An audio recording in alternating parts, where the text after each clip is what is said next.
What's up, people? Today I've got the S4 and the S5 Stumpy 15. I've been riding the S4 for a few weeks now, put a good amount of miles on it, and then fortunate enough to have my buddy Drew lend me his S5. And today I'm gonna spin a few laps on it and fill you guys in on what I think.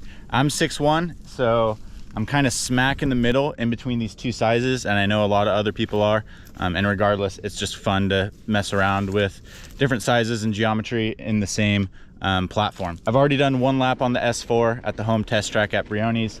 I've got quite a few laps here on this bike, so one lap feels just about good to kind of refresh what it feels like. And now I'm gonna hop on the S5 and take it for a spin. Let's get into it. All right, on the S5, the build on these bikes is pretty different, but I think more importantly, I switched my cockpit from the S4. I'm mainly trying to suss out fit and balance of the bike, so the other parts are going to have a really small effect on that, but I think keeping the same cockpit dimensions is pretty important. So far, feels pretty comfy. Definitely a lot more room. Throw up the geo sheet now, but basically it's a 25 mil difference in reach, 10 mil difference in chainstay, which equals out to 35 mils in wheelbase. And then I think it's about 15 mil difference in stack height to get your bars up a little higher. Let's see what it do.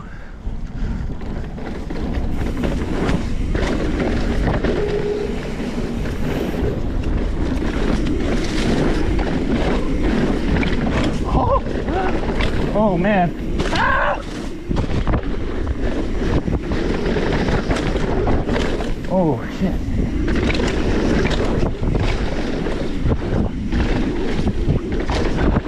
Oh my god. Okay, I'm liking it. It's different though.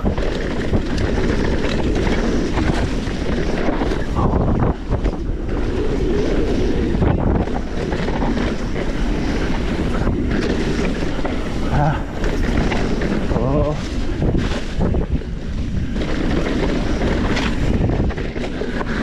Hit that way better.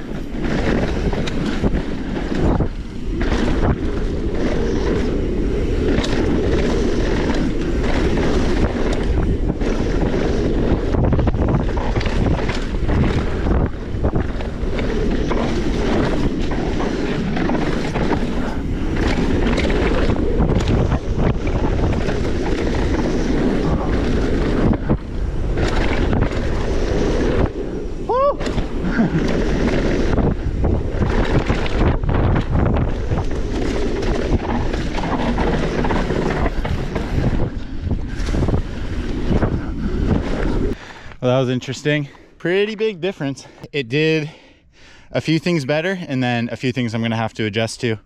The S4 seems to be really good at like choosing a point and turning on it. And when I tried to do that on this and kind of compress and get like those last few degrees out of the corner, it kind of just hooked up and ran me wide. But in the flat corners, where I'm kind of having to be delicate and guessing for traction on the S4, I had a lot more confidence. I think that has to do with the longer chainstay, and then also the longer reach kind of putting me in a bit more of aggressive position over the front. Didn't like bounce in between stuff as quick, but it gave me more confidence to push and put a little bit more energy into my riding. So on this next lap, I'm gonna kind of do a different technique in those corners that I ran wide on, get a better feel for the bike and see how it is. Climbing wise, the cockpit definitely feels more roomy, and I can feel the chainstays helping plant the front wheel. Naturally I'm a bit more hunched over maybe, but I feel like I'm having to like hold myself forward, like past kind of my natural position a bit less. Unfortunately, no real technical climbs today to compare it on. All right, lap 2, let's see if we can suss this thing out.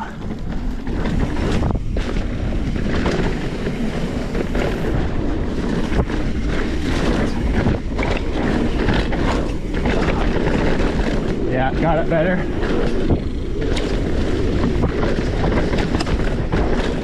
Nice. Feel more confident on that rise right there. Front end kind of gets light, but it's good.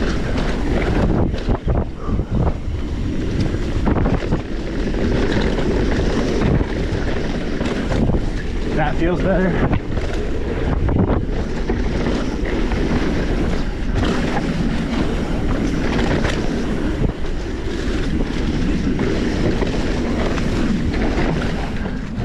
Didn't get that as good this time. Woo!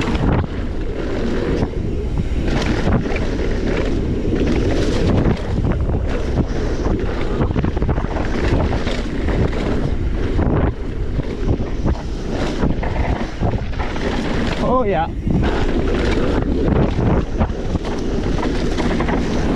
Yes. Oh yeah.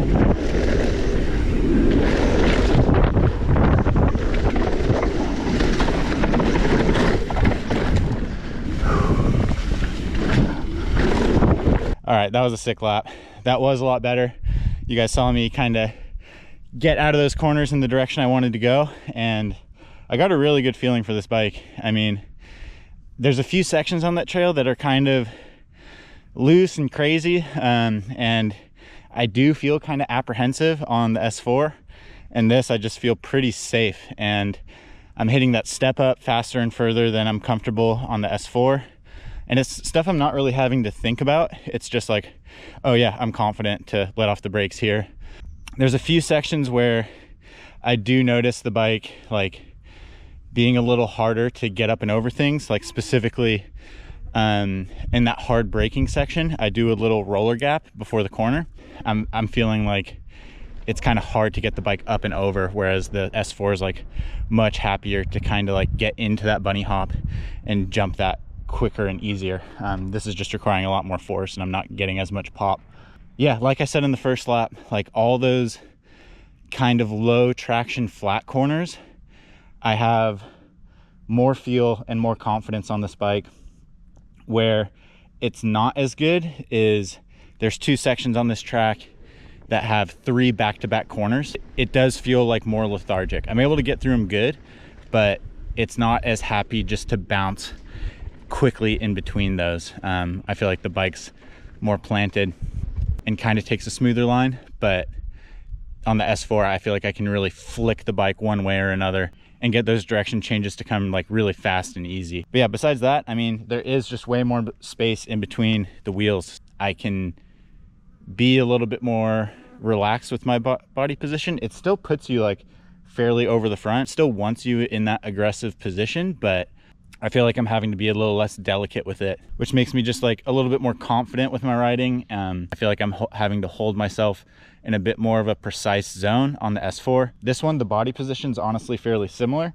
I just feel like I have a bit of a larger window to work with. The front end does feel a little bit more planted. I really like this. If I was going for a race lap, I would absolutely choose this S5. I mean, only my second lap on it. I wouldn't be surprised if that was my fastest lap down the trail. It's what you would expect out of a size debate. If you want the playful bike, go for the smaller size. If you want something a little bit more planted, confidence inspiring, go the S5. So I don't know, right now I could go back, set up the other bike and take another lap on the S4, but I don't know, I don't think 2 laps is really enough to like solidify my thoughts. So I'm gonna go up and take a 3rd lap on the S5, and before I do that, I'm actually gonna raise the bars 2.5 mils. That's about all I got to play with. Like I was saying, where it was a bit harder to kind of load and get the bike off the ground, especially when it was like kind of compressed. I'm wondering if, you know, having higher bars might help. All right, lap 3. Quick note to self, no glove season is officially over. My hands are freaking sweaty.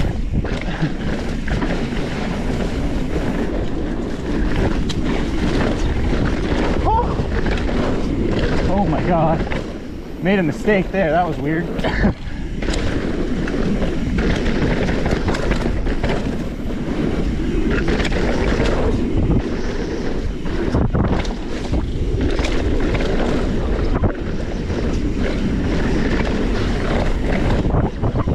Okay.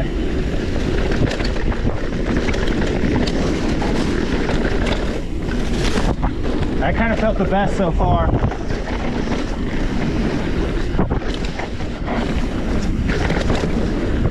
Yeah, smoother, but not flicking the end around as much. That was sick.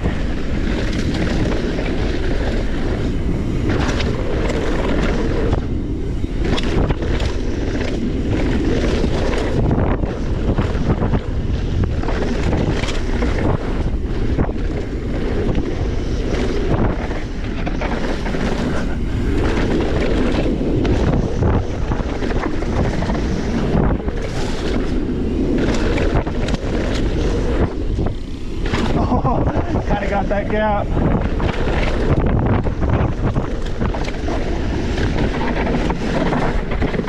Oh boy. That last one's tough to judge. Kind of almost went down there maybe. I think the higher bars had me have to be a little bit more conscious about being forward to not run wide out of the corners. I don't know what happened up top. I think I like really tried to compress the bike in, and then it bottomed out and kind of sent my feet. But I timed that right hand flat corner really good, and then even with the higher bars and that like next right hander that I am kind of hesitant on the S4, it felt like the front wheel is just a little bit more planted and stable. I was able to get a little bit more lift for that roller double with the higher bars. Yeah, I'll do a few cutties and manuals on this road and then debrief back at the car. Yeah, even on the flats I can feel a little bit more confidence with the front wheel.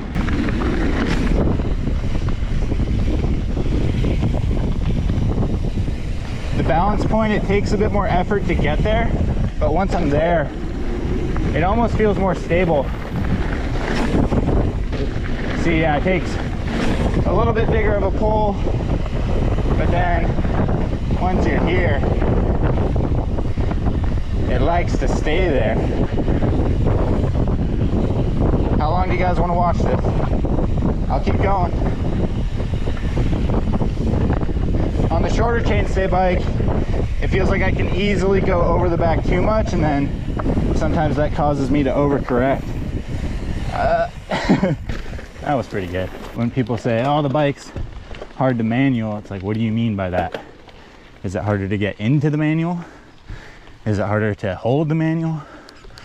Theoretically, if the shorter chainstays are easier to manual, then BMX bikes should be the all-time easiest manual machine. But if you've ever tried to manual one of those, it feels like a death trap. It's so hard to manual and keep it in that balance point. It's so delicate. So yes, the longer chainstay takes more effort to get there, but I almost feel like it's more consistent. I can just yank on that sucker and don't really have to be too worried about going too far, and then just sit there.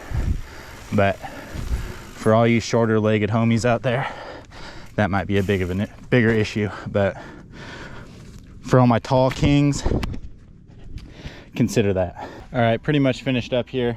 Just want to give you guys some final thoughts on this whole deal. Yeah, both bikes rip. It's just different styles. I feel more planted, more confident, a lot safer and more in touch with the front wheel on the S5, and it feels like I can ride just a little bit more relaxed, whereas the S4, more responsive. I feel like I have to be a little bit more conscious about being forward on the bike. I think it gets a little harder as you get into the taller end of the spectrum on smaller bikes, especially if they don't have a longer chainstay. I mean, my arms and legs are fairly long for a short bike, so I can be pretty far off the back, so it kind of makes me have to think about being a bit further forward. The S5 kind of puts me in a more aggressive position to begin with. I can run my bars a little bit higher since I have a little bit more reach to play with, and the chainstay is longer, so there's a bit more weight on the front wheel.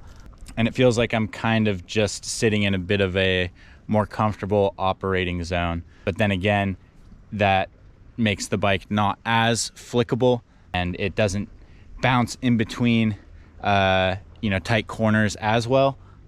Probably where it also wouldn't be as good is in like really janky situations where wheelbase becomes a bit more of an issue. I have moments where I get really excited and it's really fun to like bounce this thing off of area support and be pretty playful with the trail. You know, when it works out, it's really awesome, but I am riding with just a slight bit more of anxiety, and anxiety might be an extreme term. It just feels like there's a bit more in the back of my head where the bike could get away from me if something went wrong. And I get that feeling a lot less, and at least on this trail, hardly at all on the S5. And I think a good way to put it, after all this, I'm just saying the same thing in a lot of different ways, is I can be a little bit more forceful and intentful with my riding on the S5. It takes more energy to get the bike to move in certain ways, but it doesn't feel like I'm gonna go past the limit and the bike's gonna get away from me. On the S4, the handling's a little bit more delicate. I can get the bike to snap in different directions. If I go too far or put too much energy into the bike, it could maybe get away from me and is a little bit more unwieldy. In my opinion, I think the chainstay on the S4 is a little short, and I think if there was a longer chainstay on this bike, it could probably get like the best of both worlds. I would be able to run my bars a little higher, be a little bit more upright on the bike, have the front wheel a bit more planted, but maybe still retain a lot of the responsiveness out of the bike. So I've actually bought the S5 seat stay that comes on the larger bike to get the 445 rear end, and I think that'll be a fun experiment. You know, geometry, chainstay lengths is something I've been experimenting with for a while. So doing that on this platform, especially with having ridden both these sizes, should be a good reference point just for this whole concept, and yeah, continue learning about bike geometry and setup. So hopefully that helped you guys out, or at least you found it interesting. If you did find it valuable, consider supporting on Patreon, where I drop these videos 1 to 2 weeks early. Plus it's just a good space to talk about bikes, you know, ask me questions about bike setup or purchasing decisions if you wish. Either way, thanks for watching, and I'll catch you guys in the next video. See ya.